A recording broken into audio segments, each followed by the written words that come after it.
नमस्कार दोस्तों, मैं हूं बीके गुप्ता और आप देख रहे हैं आज तक लाइव 24। एक बार फिर हम अब लेकर चलेंगे आपको उत्तर प्रदेश के जनपद सीतापुर में स्थित नैमिष धाम की पावन भूमि पर, जहां ऊंचाई पर विराजमान है वीर बजरंगबली की हनुमान गढ़ी।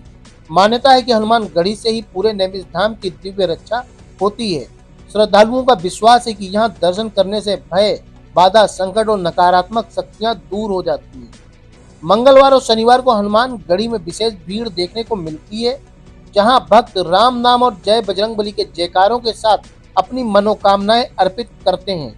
यह गढ़ी केवल मंदिर नहीं बल्कि साहस, भक्ति और सनातन शक्ति का प्रतीक है। हनुमान गढ़ी जहां हर भक्त को मिलता है बजरंगबली का संबल और सुरक्षा। हमारी टीम हनुमान गढ़ी मंदिर पहुंची। वहां पीठाधीश्वर श्री श्री 1008 महंत श्री पवनदास महाराज ने हमारी टीम से बात की और नैमिष धाम की महिमा का बखान किया विस्तार से। आइए आपको सुनाते हैं क्या कहना है पीठाधीश्वर श्री श्री 1008 महंत श्री पवनदास महाराज का। ये सतयुग का तीर्थ नैमिषारण्य है।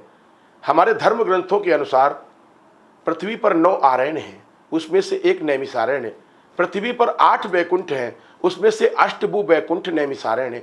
पृथ्वी पर 3 गया है, चरण गया बिहार, भद्र कपाली बद्रीनाथ, नाभि गया नैमिषारण्य।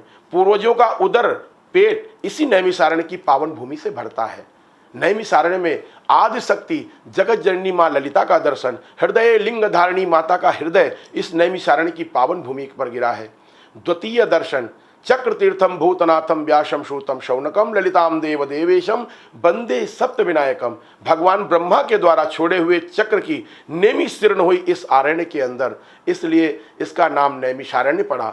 चक्र तीर्थ, जहाँ से निरंतर जल बहता रहता है तो इसको कहते हैं चक्र तीर्थ। वहीं पे भगवान भूतेश्वर नाथ, हमारे 88,000 ऋषियों के कोतवाल भगवान भूतेश्वर नाथ हैं, जो दिन में 3 रूप बदलते हैं। वहाँ भूतेश्वर नाथ का दर्शन।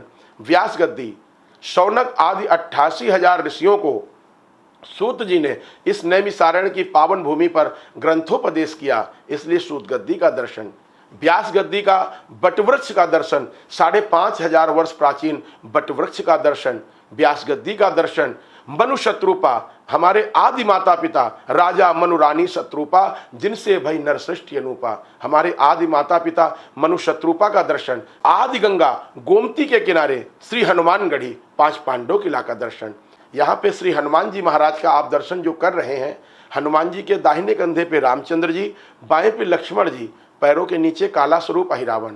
अहिरावण जब पातालपुरी में चुरा ले गया था बलि के लिए राम लक्ष्मण को, तो श्री हनुमान जी महाराज पाताल में गए हैं।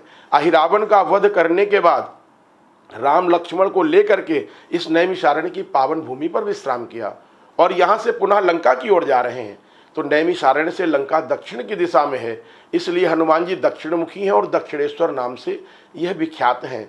जिस मनुष्य के ऊपर यदि शनि राहु के तो मंगल गुरु ग्रह अरिष्ट होता है, क्योंकि हनुमान जी को शनि देवता ने वरदान दिया था। जब इन्होंने लंका को जलाया तो शनि देवता ने वरदान दिया था कि जो हमारे दिन आपकी पूजा अर्चना श्रृंगार पूजन भंडारा करेगा, हम उसको कष्ट नहीं देंगे। इसलिए हनुमान जी महाराज का संपूर्ण श्रृंगार पूजन, घृत वस्त्र लड्डू माला फूल से श्रृंगार पूजन एवं संत ब्राह्मण महात्मा दंडी स्वामी कन्या वृद्धा आश्रम की माताओं का निरंतर भंडारा चलता रहता है। ये नाभि गया नैमिषारण्य है। आपने सुना पीठाधीश्वर श्री श्री 1008 महंत श्री पवनदास महाराज ने विस्तार से महिमा का बखान किया। आपको बता दें, यहाँ श्याम बाबा का मंदिर आस्था का केंद्र है। श्याम बाबा जिन्हें भक्त हारे का सहारा कहते हैं, नैमिष धाम में आस्था और विश्वास का बड़ा केंद्र है। मान्यता है कि सच्चे मन से श्याम बाबा का स्मरण करने से जीवन की कठिनाइयां दूर होती हैं। यहाँ आने वाला हर भक्त उम्मीद, धैर्य और संबल की अनुभूति करता है। श्याम बाबा का दरबार करुणा, कृपा और प्रतीक का माना जाता है। एकादशी और विशेष अवसरों पर मंदिर में भजन कीर्तन का अद्भुत माहौल बनता है। भक्तों का विश्वास है कि श्याम बाबा के चरणों में शीश झुकाने से दुखों का अंत और जीवन में नई दिशा मिलती है। फिलहाल के लिए इतना ही।